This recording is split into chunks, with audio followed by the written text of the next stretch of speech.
Top schools and high IQ may impress teachers, but they rarely create millionaires. 3. School days. How would you define the geniuses who have worked for you? They know more and more. About less and less. John Parks, millionaire and C student. If you ask the average American what it takes to become a millionaire, he'd probably cite a number of predictable factors: inheritance, luck, stock, market investments, and so on. Topping his list would be a high IQ, high SAT scores and grade point average in school, along with attendance at a top college or university. It may be difficult to dislodge this cherished myth from our thinking, but my survey of self-made millionaires disproves it, as you will read in this chapter. The statistics demonstrate that a minority of millionaires whom I surveyed achieved high test scores or grades or went to top schools.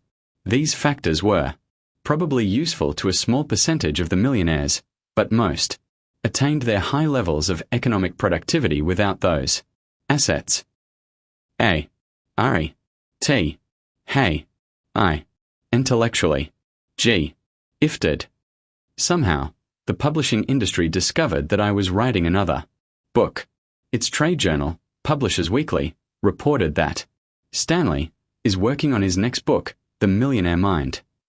He hasn't yet signed a publishing contract for it. Daisy Mary Les, no shotgun approach for this. Millionaire, Publishers Weekly, September 1st, 1997. This article generated considerable interest, but one caller, a senior editor at a major publishing house, did more than express interest in the Millionaire Mind. He asked if I could give him a short verbal summary of the work, and I did. He was particularly interested in the following.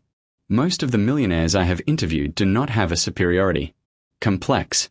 On the contrary, they are more likely to have one or more components of inferiority in their self-image. When I ask the typical self-made millionaire to tell his life story, he says, I was a C student in college.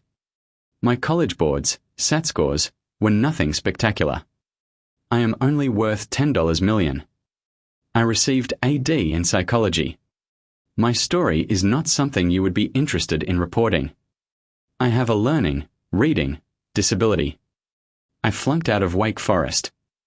I was held back in the 6th grade. I only have a high school equivalency diploma. Not one law school accepted me.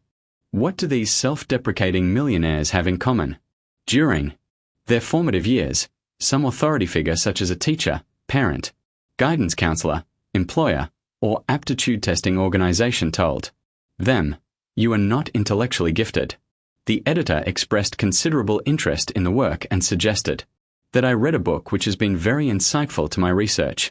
In the preface to his book Successful Intelligence, Robert J. Sternberg, again, one of the most respected authorities on human intelligence, states, I'm a full professor with an endowed chair at Yale.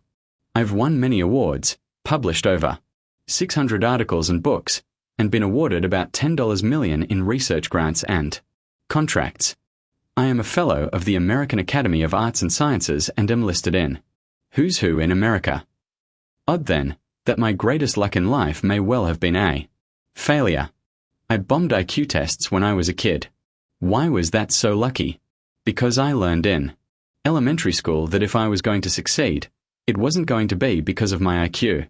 And just as low scores on tests of inert intelligence don't preclude success, neither do high scores guarantee it.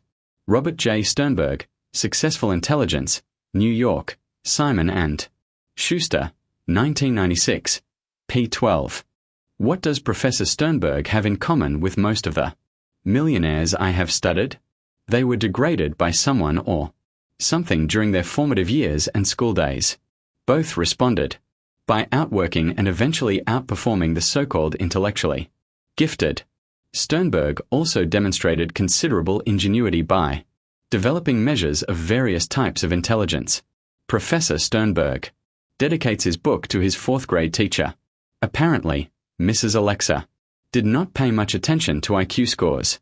As his mentor, she demanded that he become an A student, and he has been ever since. Professor Sternberg earned a BA degree, summa cum laude, from Yale and a PhD From Stanford.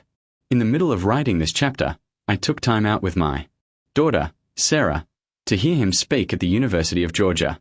The program began at 3:30 p.m. on a lovely spring Friday.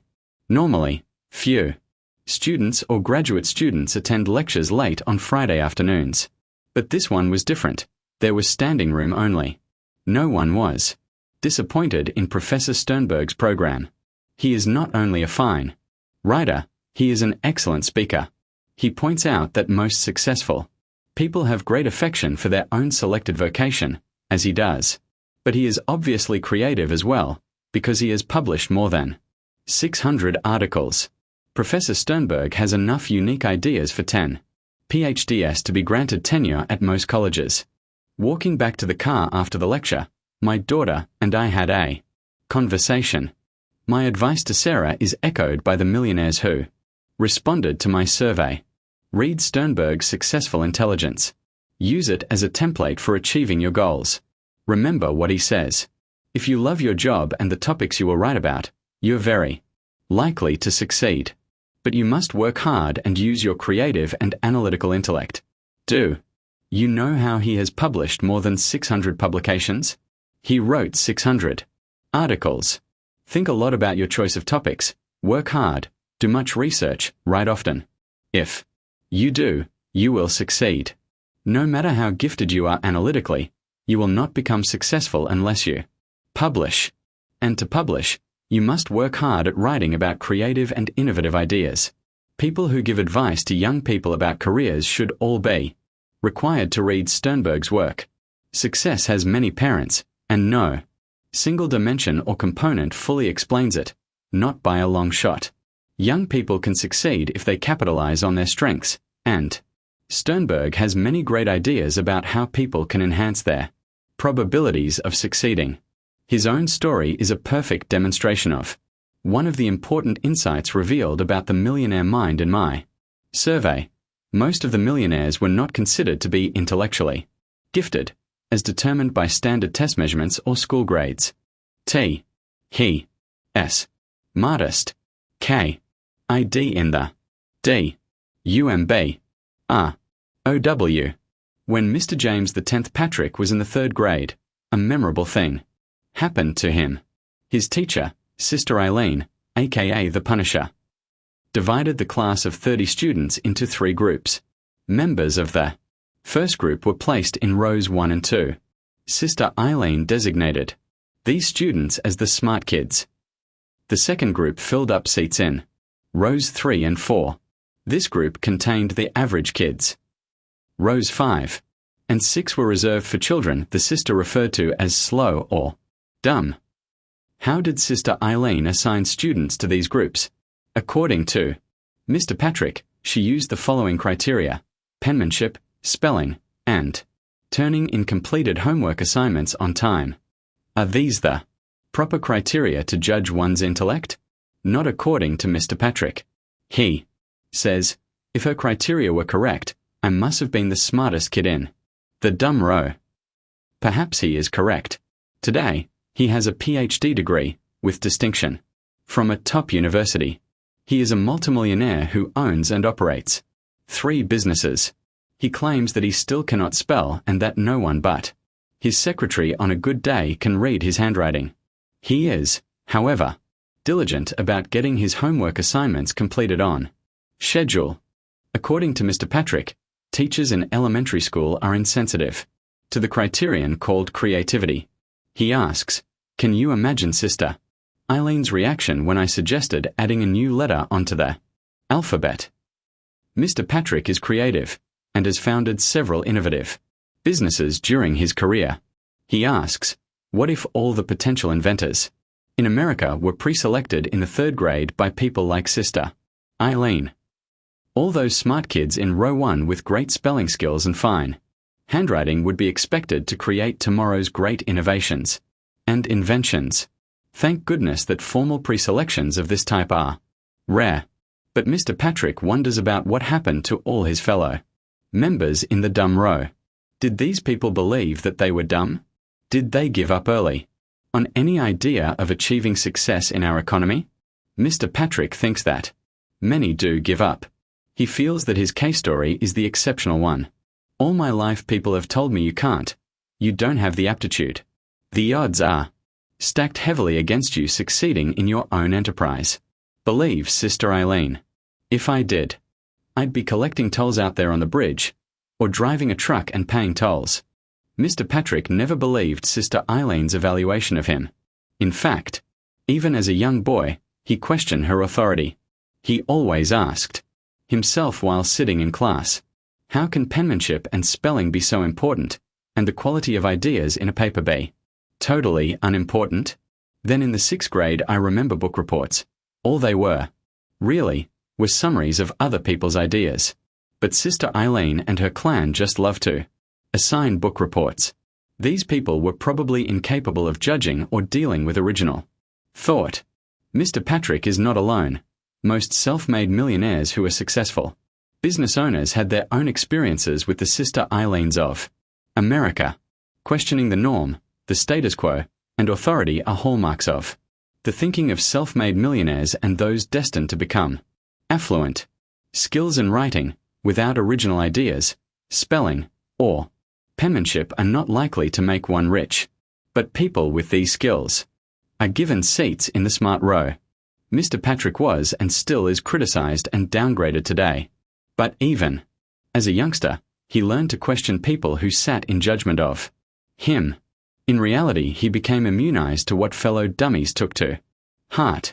Others in the dumb row were defeated by Sister Eileen's judgment of their intellect, but not Mr. Patrick. He was inoculated.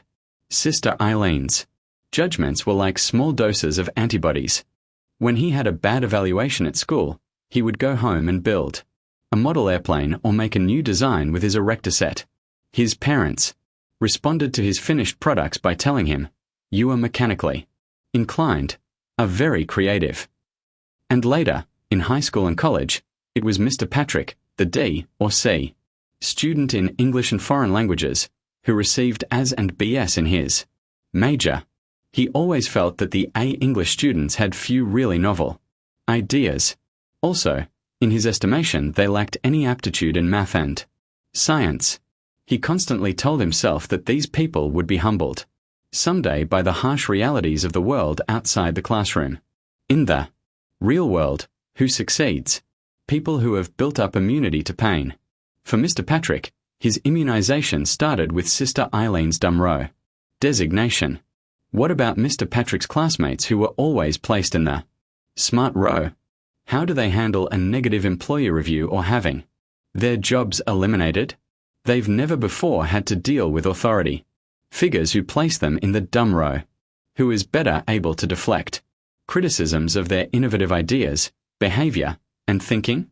Mr. Patrick and his type, the ones who have a track record of telling critics to jump in the lake and who are motivated by people who downgrade their innovative thinking. I have to wonder how many thousands of Mr. Patricks were inspired by a recent newspaper article on this topic, and I would be especially interested in learning how many underlined a key paragraph. Children who are better at mathematics, design, or music than reading and writing may tune out early lessons. Children whose good verbal skills earn them diplomas from prestigious schools sometimes turn into adults who speak beautifully but have nothing to say. Cynthia Crossan, Mind Field. Think you're smart? Then just try to sell a new kind of IQ test. Wall Street Journal, June the 5th, 1997, P12A. What about those who didn't accept Sister Eileen's intellectual segmentation model? Why did they refuse to accept the label of inferiority? Some found an enlightened mentor. Others had parents who encouraged them, motivated them to succeed. Many millionaires have plain old-fashioned tenacity. They think of the Sister Eileens of the world merely as inferior opponents. Mr. Patrick was tickled that he proved his opponent wrong. For several years after he became a multimillionaire, he carried in his wallet a short version of his financial statement. On top were the words, "Smartest kid in the dumb row."